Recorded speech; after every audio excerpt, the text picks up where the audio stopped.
तो स्वागत है आप सबका एक बार फिर हमारे यूट्यूब चैनल में। बात करेंगे इस वीडियो में वित्त विभाग राजस्थान सरकार के महत्वपूर्ण ऑर्डर की स्पष्टीकरण को लेकर है राजस्थान सिविल सेवा नियम 2017 की।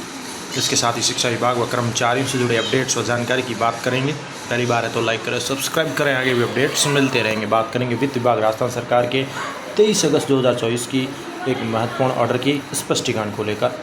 ये मुख्य रूप से पदोन्नति यानी कि जो डीपीसी होती है उसको फॉरगो करने को लेकर स्पष्टीकरण है। तो चलिए शुरू करते हैं इस वीडियो को।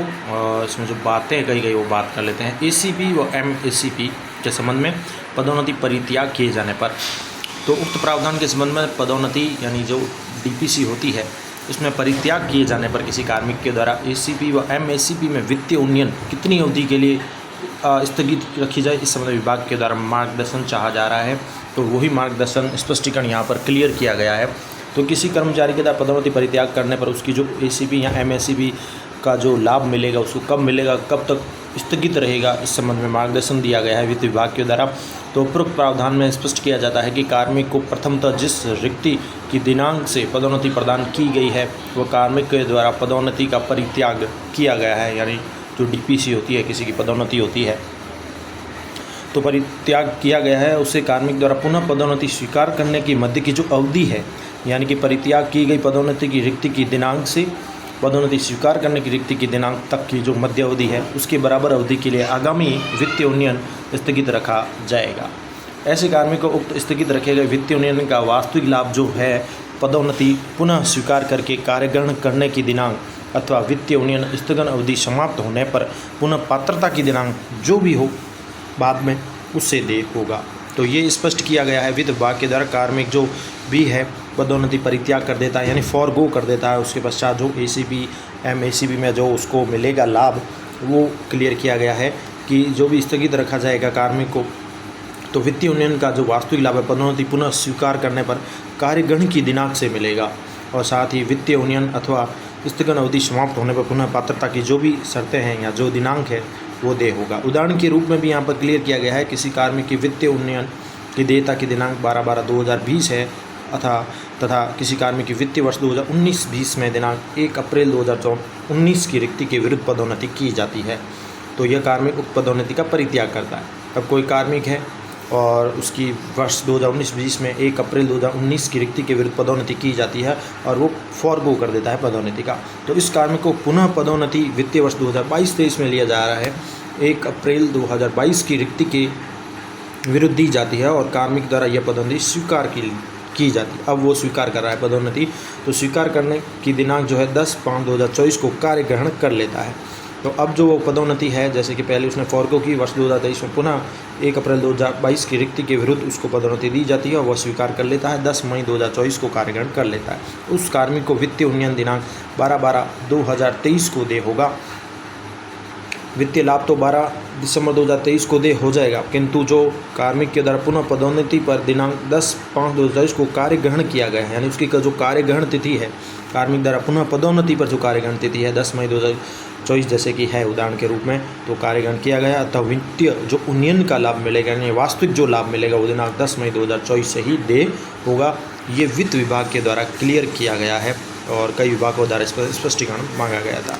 इसके साथ ही आपको और अपडेट दिखा देते हैं। अब वित्तीय उन्नयन जो मिलता है यानी फॉरगो करने के पश्चात, डीपीसी में फॉरगो करने के पश्चात कुछ प्रश्नोत्तरी भी है हमारे पास जो भी काफ़ी फ़ायदेमंद होगी कर्मचारियों के लिए। तो जैसे कि उदाहरण के रूप में भी बताया गया है, वित्त विभाग के द्वारा क्लियर किया गया है कार्यग्रहण तिथि से ही वास्तविक उसको लाभ मिलेगा। और इसके साथ ही कार्मिक की जो डीपीसी है किसी की, जैसे उदाहरण के रूप में बताया गया 2016-17 रिक्ति 4/8/2016 है के अनुसार डीपीसी फॉरगो दिनांक है उसकी 10/2/2017 को किया गया है। पुनः डीपीसी होती है 19-20 में रिक्ति 1 अप्रैल 2019 के रिक्ति के विरुद्ध, तो कार्यग्रहण करता है वो 28/7/2019 को। तो एसीपी एमएसीपी फॉरगो की अवधि क्या हो रहेगी, तो यहाँ पर बताया गया है कि आपकी डीपीसी कुल फॉरगो अवधि इस प्रकार रहेगी, यानी कब से कब तक उन्होंने डीपीसी को फॉरगो किया।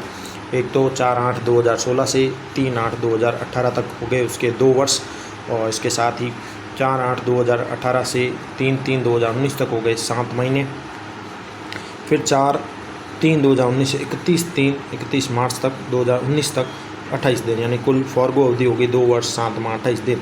अब आपकी ACP MSCP जो लगेगी नियत तिथि से इतने दिन बाद दे होगी और इनका वास्तविक लाभ आपको कार्यग्रहण की तिथि जो है आपकी 28/7/2019 या ACP MSCP फॉर अवधि जो भी है ACP व MSC फॉरगो अवधि जोड़ने के बाद जो दिनांक है जो भी बाद में दे होगी वो रहेगी।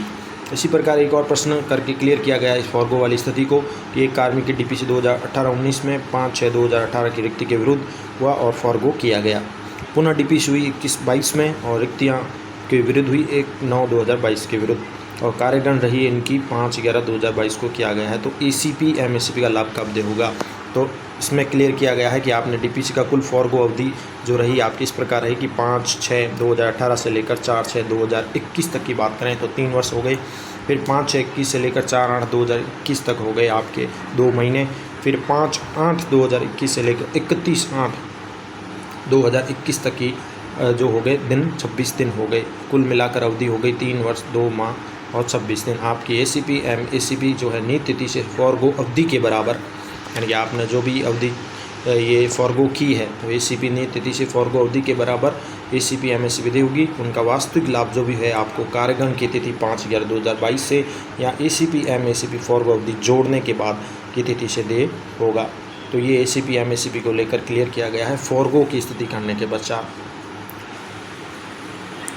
यानी कुल मिलाकर यहाँ पर जो स्पष्टीकरण है वो ये स्पष्ट हो जाता है कि कार्मिक के द्वारा प्रथम जिस रिक्ति की दिनांक से पदोन्नति उनको प्रदान की गई उस दिनांक से लेकर कार्मिक द्वारा पदोन्नति का जो परित्याग किया गया है और उससे कार्मिक के द्वारा पुनः पदोन्नति जो स्वीकार करने की जो डेट है उसके मध्य की अवधि को जो है कह सकते हैं कि वो जो लाभ होता है वो स्थगित रखा जाता है।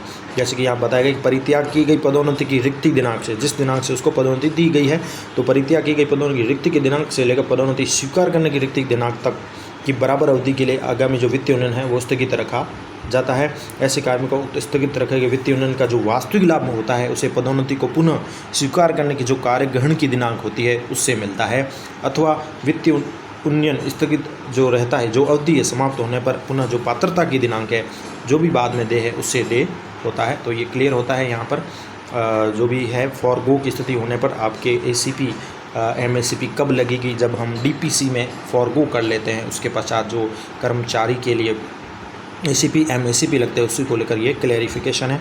वित्त विभाग राजस्थान सरकार का 23 अगस्त 2024 का ये महत्वपूर्ण ऑर्डर आप सभी के लिए। धन्यवाद।